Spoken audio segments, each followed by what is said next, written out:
Labadiena, Mindaugas Čaplikas, Dangaužydų bitynas. Na ir atėjo štai pati geriausia bitininko diena – pavasaris, kuomet bitelės dalinai apsiskraido. Dar ne visiškai, nepilnas apsiskraidimas, bet dalinis. Turime beveik kovą, vasario pačią pabaigą. Ir šiandieną lauke jau yra kažkur ant saulutės apie 12 laipsnių. Bet labai dar daug sniego, šita žiema buvo labai šalta, iki minus 30 ten kelių, bet kas labai yra įdomu ir labai faina, kad išgyveno absoliučiai visos šeimos. Vat, dalinis apsiskraidimas, bitelės apsiskraido, kiekvienas avilys pilnas. Piterapijos nameliai irgi gerai apsiskraidė. Tai va, tai tokia, manau, šito sėkmingo žiemovo paslaptis. Yra bitininkavimas, aišku, bitininkavimo technologija.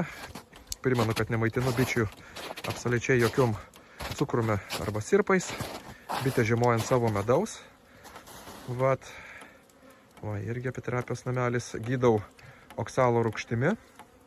Tik tais oksalo rūgštimi 3 kartus per metus. Ir jungiu šeimas žiemai.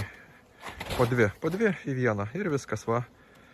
Pasiteisina, šitie metai yra 8 bitininkavimo. Praeitais metais užpildžiau visus aviliukus jau iki galo. Ir va, visi peržimo. Reiškiasi, pati technologija veikia.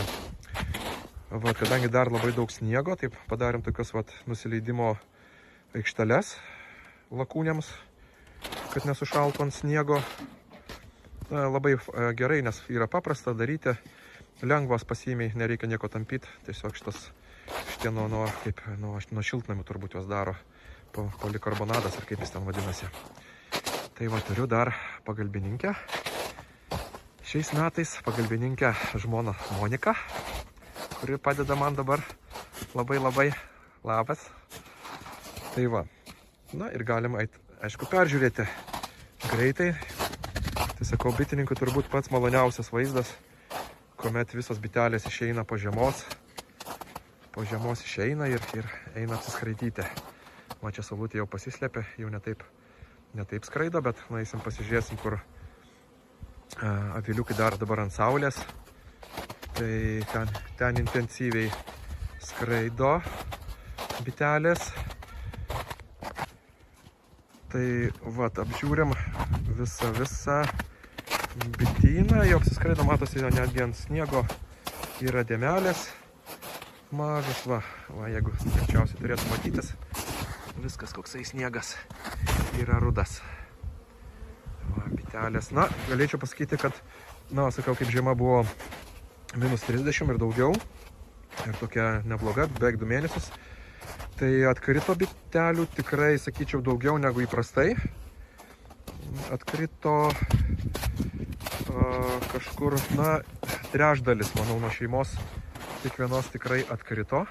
Tikrai.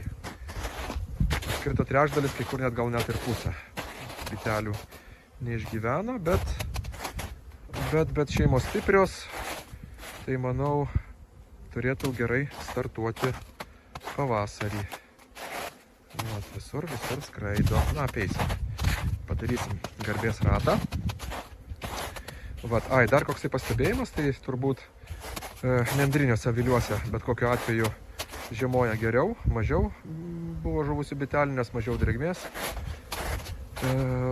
Tai su viduj kaip dariau, tai tik tais vienos pertvaros buvo, po vieną pertvarą iš šonų, nors ir buvo labai šalta, nešildžiau nieko papildomai, nes aviliai pakankamai šilti. Yra, tai kaip ir nereikia ten dėti kažkokių ten putplašių ar pagalių dar iš šono. Tas labai irgi supaprastina bitininkavimą. Va, ant saulutės aviliai, matot, ir jau bitelės viskas jau lenda jos, kaip sakyt, apsiskraidyti. Va, čia irgi bitelės, va, jau jom bus truputėlį lengviau. Vis tiek artėja šiluma, iki 10 laipsnių šitą savaitę. Tai pravaliau irgi dugnus, tiesiog neardydamas lizdų, nelysdamas pas jas, irgi labai nesunku, tiesiog truputėlį 5 cm pakeli viršų pertvarą ir išvalai dugną. Irgi jokių problemų nesudaro su dugnų valymu, o jau kai bus pavasarinė patikra, tai jau pilnai tvarkysim lizdą. Pavasarinė patikra bus tada, kada apie 15 laipsnių, reiškia, pasiekia lauke oro temperatūrą. Na, iš esmės gal galimėtų iš bėdos ir dabar daryti. Bet šį kartą dar tiek to, dar daug sniego. Tai dar leisim jau dar truputėlį pabūt ramiai, po to jau darysim pavasarinę patikrą. Tai va, tai tokios smagios naujienos iš dangaus žiedų bityno.